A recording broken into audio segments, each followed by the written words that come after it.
Crashed planes, unraveling sweaters. The president faces some tough metaphors over Obamacare. This is Special Report.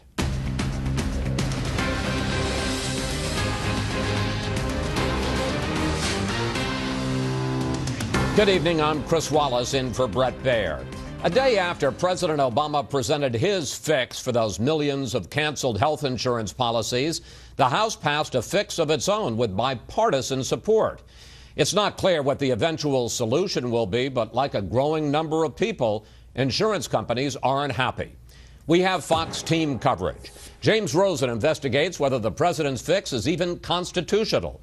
Jim Angle with the impact on insurance companies. Wendell Goler on the White House strategy. But we begin with Chief Congressional Correspondent Mike Emanuel on Capitol Hill, where there was lots of action today. Good evening, Mike. Well, Chris, good evening. Despite a veto threat, Republicans and a few dozen Democrats passed a bill to honor a promise they say President Obama did not keep. The bill is passed. By a 261 to 157 vote, including 39 Democrats supporting it, the House passed Energy and Commerce Chairman Fred Upton's Keep Your Health Plan Act. Our straightforward one-page bill says if you like your current coverage, you should be able to keep it. The president should heed his own advice and work with us, the Congress, as the founders intended, not around the legislative process. In July, only 22 Democrats voted to delay the individual mandate, and 35 supported delaying the employer mandate. This time, Democratic leadership, hoping to stop members from voting for the Upton measure, made several attempts at trying to defeat the bill. They expressed concern this was another attempt by the GOP to kill Obamacare. This is a shall bill. In the end, just let me say, my friends, you'd have some credibility. You introduced 102 bills. You never put one of them on the floor for a vote. So don't pretend that you care about the American people's health care here. You're just trying to repeal the Affordable Care Act. Democrats are not going to let you do that. It's been a tense week for many Democrats on Capitol Hill who voted to pass Obamacare, and many times since then to protect the law. They appealed to White House officials to do something to appease angry constituents who are upset about being canceled by their insurance companies. The president offered a controversial administrative fix Thursday, and House Democratic leader Nancy Pelosi said the focus should be on strengthening and not pulling apart the law. There's a discussion going on, but there's a values decision that has been made in favor of the American people, that if we have to thread a needle to get a result, let's do that. But let's not unravel the whole sweater. Yet GOP leaders argue this is just the beginning of trouble with the president's health care plan for the American people. We will continue to see the shockwaves of Obamacare. Today, it is the fact that Americans cannot keep their coverage. Tomorrow, it'll be the staggering and unexpected cost. In the Senate, pressure is mounting on Majority Leader Harry Reid. Several of his members said they were not satisfied with the president's fix, so Reid has not tipped his hand but may need to call a vote on some plan to give his fellow Democrats cover. Chris? Mike Emanuel on Capitol Hill. Mike, thanks for that. Blame for canceled policies falls squarely on President Obama, who's been having arguably the roughest patch of his time in office. White House correspondent Wendell Goler looks at yet another tough week. A day after asking the insurance industry to rescue his promise, if you like your policy, you can keep it, President Obama met with CEOs at the White House. What we're going to be doing is brainstorming on how do we make sure that everybody understands what their options are. Because of choice and competition, a whole lot of Americans who've always seen health insurance out of risk or out of reach are going to be in a position to purchase it. Since he can't force the insurance companies to reissue the policies, aides said Mr. Obama would encourage them to offer renewals. The purpose here is to provide a choice. It's not to compel people to renew or to compel people to, choose any particular plan within the marketplace. Polls suggest the failed promise and the problems of the healthcare.gov website have shaken public trust in government generally and Mr. Obama in particular. In Detroit, where she visited a community center and health clinic, HHS Secretary Kathleen Sebelius seemed to blame contractors for the launch of a website that was not ready for prime time. I think the contractors gave us the green light and said as recently as the end of September, when not only they were talking to us but talking to Congress, we are ready to go. But internal memos show project manager Henry Chow was having serious reservations back in July, writing, quote, "I just need to feel more confident they're not going to crash the plane at takeoff." The plane did crash, and Thursday, Mr. Obama seemed to take responsibility for it. There have been times where I thought we were kind of, slapped around a little bit unjustly.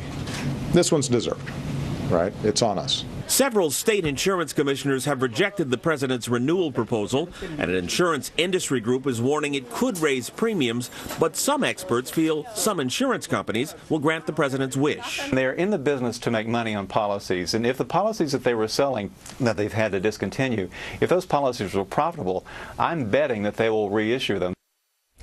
Even though he opposed the House bill, aides say the president is not opposed to a legislative fix.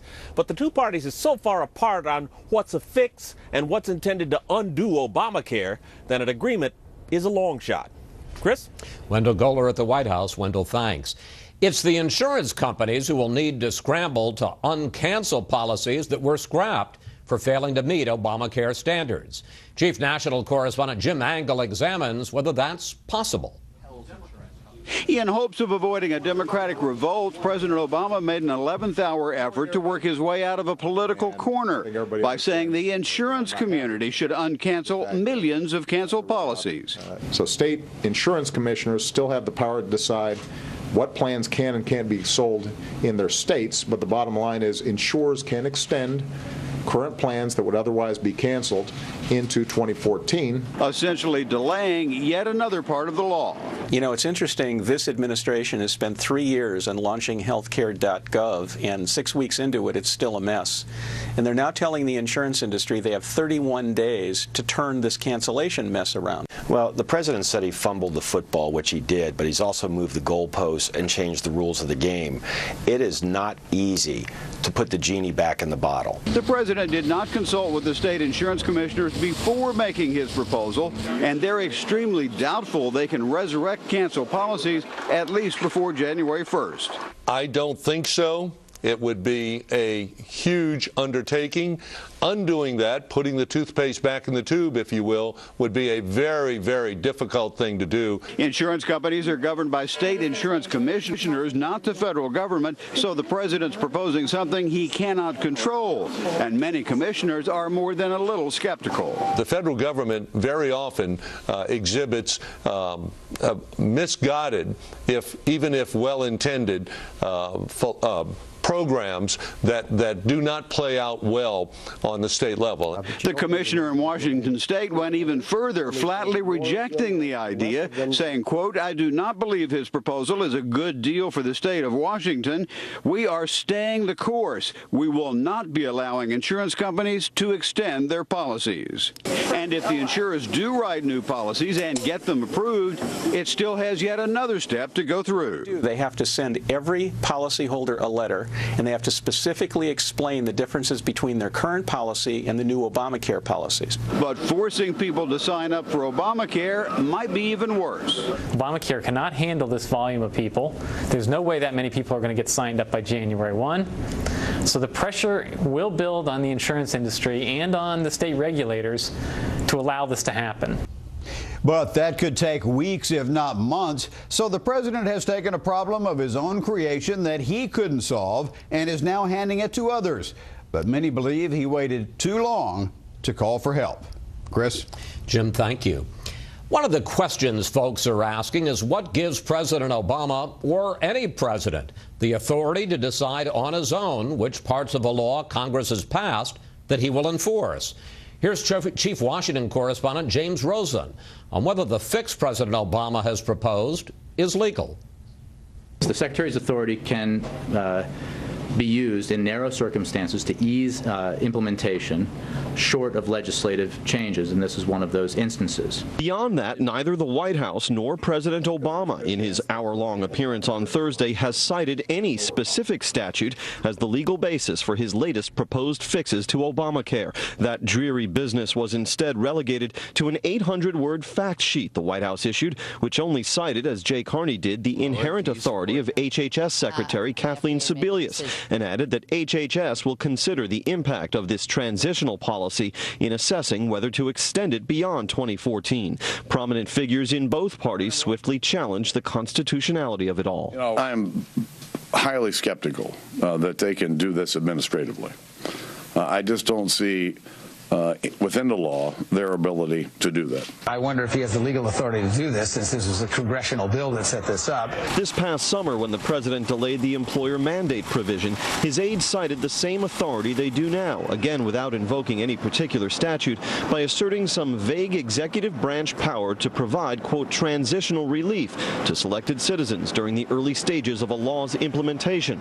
The fact is, the original Obamacare law, the Affordable Care Act, signed into law in March 2010, provided for people to be able to keep the plans they had as of that date. It was a rule issued quietly by Secretary Sebelius 30 days later that changed the ground rules for which plans could be grandfathered in. That little-noticed rule, finalized in November 2010, was what the president, in his announcement on Thursday, went back on, and technically with every right to do so, since it was an executive branch rule. The argument that Oklahoma's Attorney General, a Republican, made on Power Play on Friday. It was his secretary that created the problems that we have today. She, through rule, Secretary Sebelius, through her rule, did not comply with the statute. Elsewhere, HHS has cited the 1985 Supreme Court decision, Heckler v. Cheney, as the legal basis for the president's actions yesterday. But that case was about the powers and the discretion of the Food and Drug Administration to block the use of certain drugs in lethal injections where state inmates were being put to death. It's hardly an exact or, for the administration, altogether welcome parallel, and this all seems destined for further litigation. Chris. James, thank you. We now have some breaking news of a major fire at a strip mall in Chicago. So let's bring in Shepard Smith at the Fox News deck in New York. Shep. Chris, thanks. A 3-alarmer on the far north side of Chicago. This is the strip mall, and minutes ago it was just going to beat the band. 3106 West Peterson near Lincoln on the far north side. I can show you what it is that's burning over here. They're trying to keep this apartment building from becoming part of it. Started in this mattress warehouse or the furniture store next door. The nails place here is burning, as is all of this. And back in the background here is that apartment building that they're hoping to keep this from. As I mentioned, it was a 3-alarmer, and they have been tackling it for the last 30 minutes or so. If anything gets worse, we'll let you know. We don't believe there are any injuries. Chris, back to you. Shep, thank you. Up next, we ride along with American aid to the Philippines. But first, here's what some of our Fox affiliates are covering tonight. KSAZ in Phoenix reports a judge has banned video from inside the courtroom for convicted murderer Jodi Arias's sentencing retrial. Her original trial was watched live on TV by millions. WSVN in Miami is covering Dolphins linebacker Jonathan Martin, who met with the NFL lawyer investigating the team's bullying scandal. And this is a live look at San Francisco from Fox affiliate KTVU. The big story there tonight should strike fear into the hearts of evildoers. The Make-A-Wish Foundation made 5-year-old Miles bat kid for a day. The little boy has battled leukemia most of his life, but is now in remission. That's tonight's live look outside the Beltway from Special Report. We'll be right back.